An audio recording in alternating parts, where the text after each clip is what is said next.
BMM 2 WKS bertugas sementara bermakna selamanya. Yeay,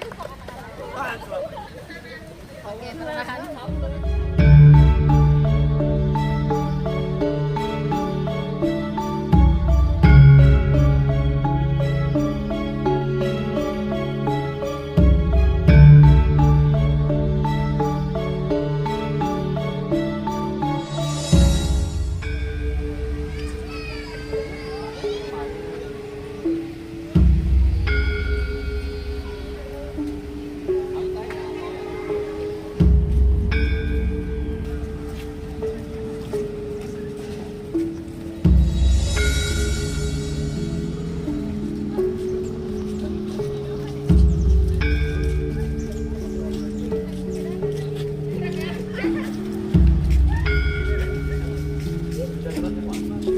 Jumpa lagi Sobat PMM. Kegiatan kali ini kita akan mengunjungi Museum Putan Tular, di mana di sini banyak peninggalan-peninggalan bersejarah yang dari kerajaan Majapahit dan sekitarnya. Juga masih banyak lagi tujuannya, ada ruang pusaka, ada storage ya, ada gedung laboratorium. Ya. Ada berapa mahasiswa Mas Ando? Hari ini kita ngajak. Hari ini ada 27 mahasiswa yang ikut berkunjung di Museum Putan Tular. Oke, 27 mahasiswa PMM 2 WKS. Yuk kita lihat ke dalam ya, nanti kita keliling-keliling lagi.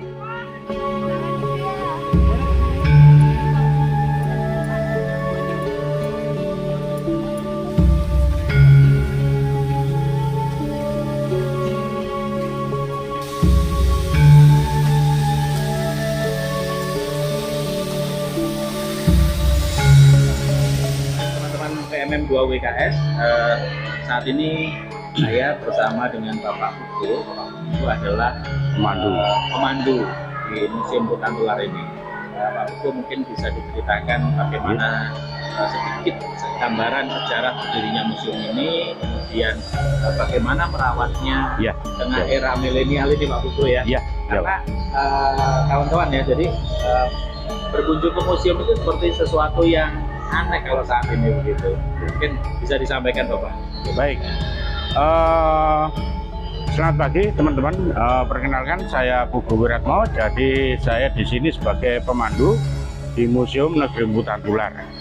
Jadi awal mulanya museum ini dulu museum pribadi, masih museum pribadi dengan nama Museum Stedelijk History, Bapak. Ya. Jadi belum bernama Putan Tular. Jadi Stedelijk History itu nama artinya itu Museum Sejarah Kota Surabaya. Ya.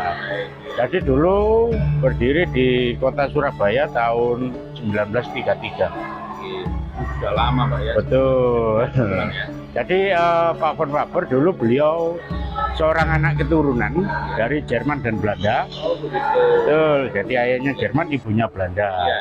Tetapi lahirnya di Kota Surabaya. Betul. Selain anak keturunan, Pak von Faber dulu seorang jurnalis dan seorang pengarang buku tentang Surabaya lama. Surabaya lama, jadi Bapak von Faber ya Bapak ya? Von Faber, ya.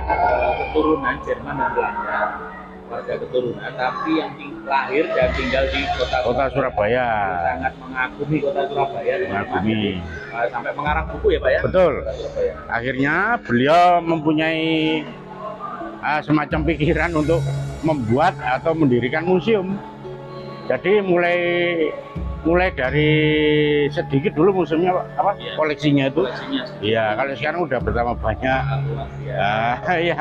Jadi ini sebelum dulu itu beliau sempat sakit. Akhirnya beliau berpesan agar museumnya ini diserahkan ke Yayasan Pendidikan.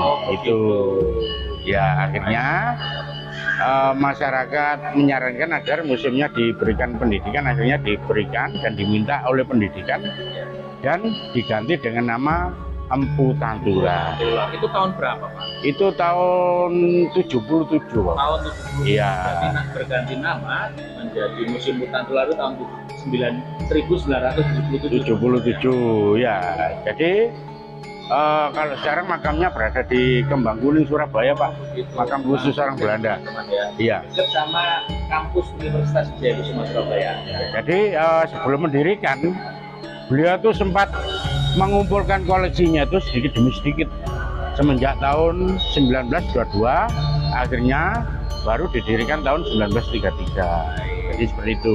Mungkin Pak Kukuh nih yang terakhir ada Iya. pesan-pesan untuk adik-adik mahasiswa, Ya. baik di Universitas Wijayakusuma maupun PMM 2 WKS maupun seluruh mahasiswa yang ada di negeri kita tercinta Indonesia ini, Bapak. Baik. Tentang terkait dengan museum, bagaimana melestarikan supaya mereka juga bisa mempertahankan nih peninggalan bersejarah bangsa Indonesia ini, teman-teman. Baik. Jadi pesan-pesannya ya itu mengenai visi dan misi. Jadi visinya tuh mewujudkan masyarakat yang cinta dan bangga terhadap kebudayaannya sendiri. Kemudian misinya itu mempublikasikan benda cagar budaya yang ada di Jawa Timur, serta dipamerkan. Jadi seperti itu. Oke, baik. Begitu teman-teman ya. Hari ini kita bersama Pak Kukuh. Nah, nanti kita ketemu lagi di perjalanan rute selanjutnya. Terima kasih banyak. Sama-sama, Bapak. Iya. Oke.